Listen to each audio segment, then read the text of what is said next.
Donc voilà la nouveauté 2020, le Bivy Insist, un Bivy vraiment robuste. Moi personnellement j'en ai un très bon ressenti, ça fait déjà quelques nuits que je fais avec. Un Bivy très solide qui se monte très rapidement. Donc comme vous pouvez le voir, c'est un Bivy avec un point de fixation centrale pour les armatures. L'abri possède à chaque fenêtre et à chaque porte une moustiquaire, une fenêtre PVC ou encore la toile PVC.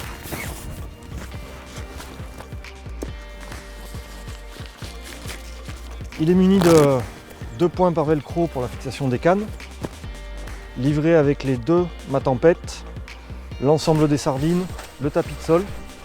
Il y a également une surtoile qui va avec le Bivy. Donc la surtoile, comme le Bivy, possède les fenêtres moustiquaires PVC et toile sur les fenêtres avant et sur la porte. Donc la surtoile, la Winterskin, est exactement comme la face avant du Bivy. Un Bivy très robuste, et il mesure au niveau des dimensions, c'est un Bivy qui fait en hauteur 150 cm. Il a une longueur de 300 cm et une profondeur de 235. Donc un Bivy relativement spacieux, qui prend très peu de place au sol au niveau profondeur, donc qui permet vraiment de pêcher des postes très étroits. Un Bivy qui se monte très rapidement, comme on a pu le voir sur le montage, hein. Il suffit tout simplement de clipser les armatures et de les déployer. On les verrouille et le Bivy est monté. Il n'y a plus qu'à sardiner, mettre le tapis de sol. C'est vraiment un Bivy qui peut se monter en très peu de temps. Un Bivy très solide. Là, je ne l'ai pas sardiné vraiment à tous les points de fixation parce qu'on ne nous annonce pas beaucoup de vent. Mais je vous assure que quand tout est sardiné bien comme il faut, les mâts bien plantés, le vent peut souffler. Je sais que si demain je vais pêcher au salagou avec beaucoup de vent, je peux le monter vent de face. J'ai envie de dire, je ne crains absolument rien, quoi. C'est vraiment un Bivy très solide. La toile est suffisamment épaisse pour permettre d'être bien étanche.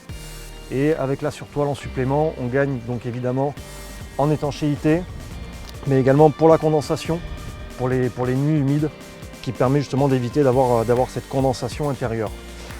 Le tapis de sol est pris par toute une série de clips tout le long du Bivy ainsi que des scratchs pour bien le fermer.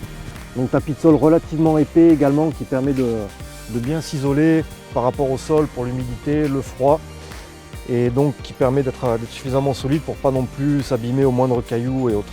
Un petit détail également, on voit que les fermetures éclair, je vais fermer la porte pour qu'on le voit bien. Les fermetures éclair sont quand même assez épaisses, assez larges, c'est de la fermeture éclair très solide. Des petits liens à chaque fermeture éclair, ça c'est pas grand chose, c'est un petit détail, mais c'est quand même vachement sympa.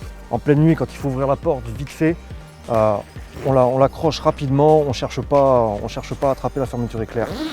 Également plusieurs points de fixation sur toute la face avant ainsi que sur la porte, de façon à pouvoir vraiment bien attacher, bien arrimer le Bivy au sol, de façon à ce que quand il y a du vent, ça ne bouge pas, que la toile soit bien tendue.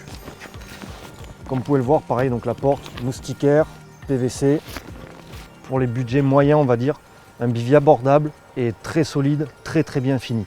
Personnellement je vous le conseille, j'en ai 100% confiance.